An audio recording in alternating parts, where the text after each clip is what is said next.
Hi people, it's me, Anja. My pronouns are she and her, and welcome back to my channel for a new recent reads video.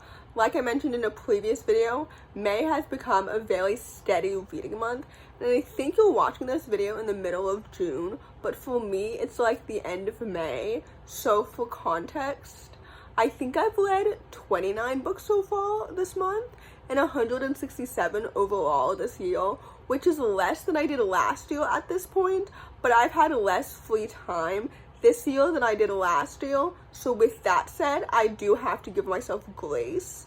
But anyway, the first book on this list is called Will There Be Monsters?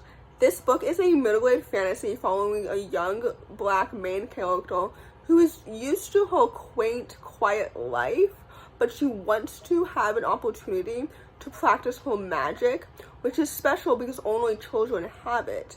But then she sets off on an adventure, a journey that crosses time and space, and I think it's so good and so well done. First of all, I love a good solid fish out of water trope. I love the idea of like a main character coming from an isolated community and wanting to learn more about things outside of what was her world. I don't know why I just explained what fish out of water basically means. But anyway, I loved the world building and the magic and the characters and the plot and the friendships and the found family. This book is so good. The characters really bring the story to life so well.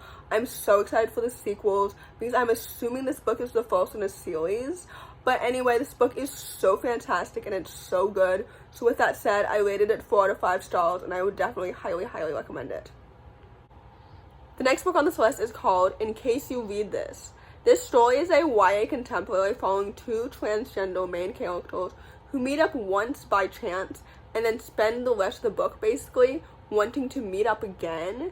This book was good and it was solid and I rated it 4 stars because I enjoyed the queerness, the found family, and the characters' individual journeys. I really enjoyed that. However, I had really high expectations for this book because I previously rated the author's last book, This Day Changes Everything, 5 stars last year, which I absolutely loved. But frankly, this book did not have that same charm because I felt like as the story progressed and as their friend group started to overlap, the two main characters started to blur together, and I felt like because of that, they didn't really have a lot of romantic chemistry towards the end of the book as they did in the beginning. Does that make any sense?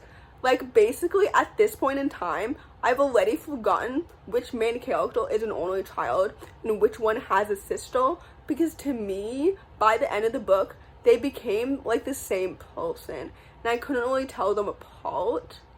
I don't know if that makes any sense.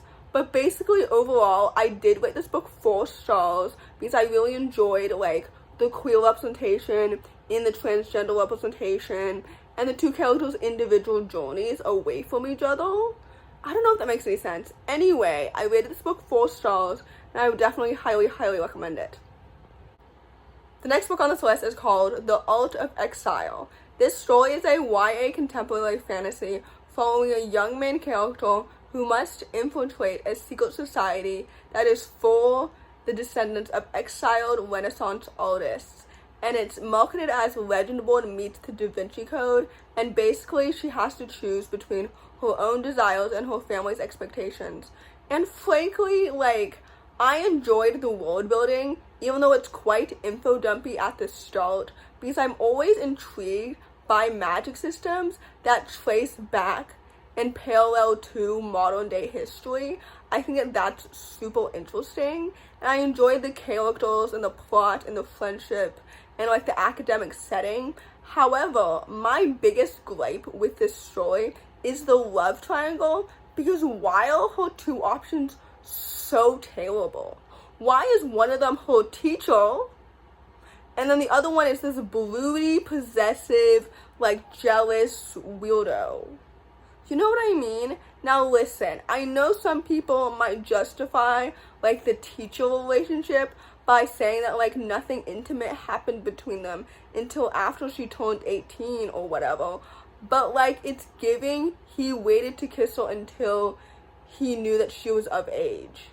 Does that make any sense?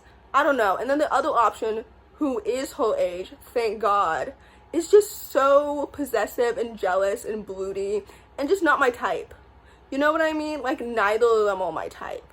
So, I don't know if that makes any sense. Everybody knows that with a love triangle, the character that you ship the main character with is the same character that you would ship yourself with. But, like, I don't know. I won't be reading the sequel. I rated this book 3 stars. And, yeah, take that as you will. The next book on this list is called Come Home to My Heart. This story is a YA contemporary following 2 sapphic main characters as they navigate being themselves and falling in love in a small conservative town. This story is absolutely so fantastic and it's so good. First of all, I loved how the author dived into, like, having religious parents who are homophobic and being queer in a conservative town, but also finding queer allies and finding hope and light, and also, like, the plight of queer homeless youth. Everything together was done so well. And I loved the romantic chemistry between the 2 leads because literally they're both so cute and so adorable, and I just really, really enjoyed everything together. The writing is brilliant, the plot is so good, I love the pacing and the characters and the world building and the story and the romance and the queer representation. Everything about this book felt so good and so well written. This book kind of reminded me of Gay the Playaway, but this time with dual perspective. Both perspectives were so well written and so good. I truly fell in love with both of them individually as well as them together. Anyway, with that said, I rated this book 5 stars, and with that said, I would definitely highly, highly recommend it. The next book on this list is called The Rebel's Guide to Pride. This story is a YA contemporary following a young, newly out gay main character who starts combating homophobia in his small town by hosting pride speakeasies because the mayor has started targeting pride events. And frankly, I didn't like this book as much as I was really hoping to because, first of all, the writing relies so much on telling rather than showing, which felt very annoying, and it meant that almost all of the characters felt so underdeveloped, particularly Kennedy and Sawyer. I feel like Kennedy and Zeke, like, never talked to each other one-on-one at all, which is very interesting. Like, I would definitely talk to my best friend's girlfriend at least 3 times. I don't know. That felt very interesting to me. But anyway, speaking of the romance between the main character and his love interest, I didn't love it. I liked it, I guess, but I don't know. I so preferred the author's debut book that I read last year over this one, just like in general in terms of everything. Basically, I enjoyed the concept, but I hated the execution. So with that said, I rated this book 3 stars, so take that as you will. The last book on this list, and certainly not the least, is called You Started It. This story is a YA contemporary following a Palestinian-Canadian main character as she fake dates somebody out of her comfort zone to get back at her ex. This story is absolutely so excellent and it's so good.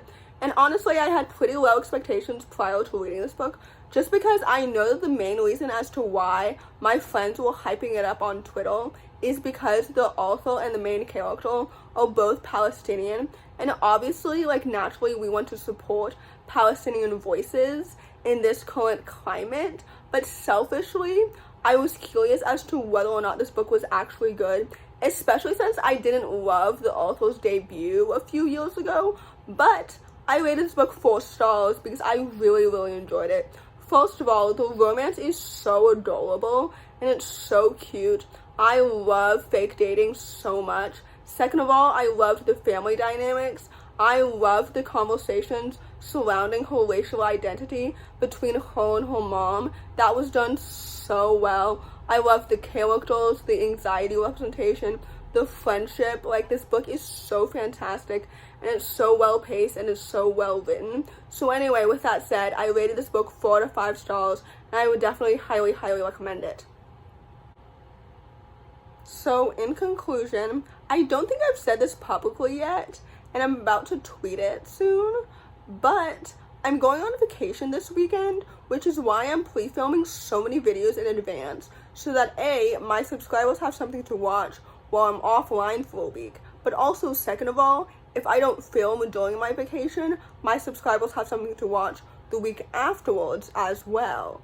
But anyway, with that said, May has been a steady reading month, and I hope that it ends strong. In conclusion, if you enjoy this video, please don't hesitate to give it a big thumbs up. Comment down below the cactus emoji if you made it all the way to the end of the video. Thanks for watching. Subscribe to my channel if you're new, and I'll see you in my next video. Bye!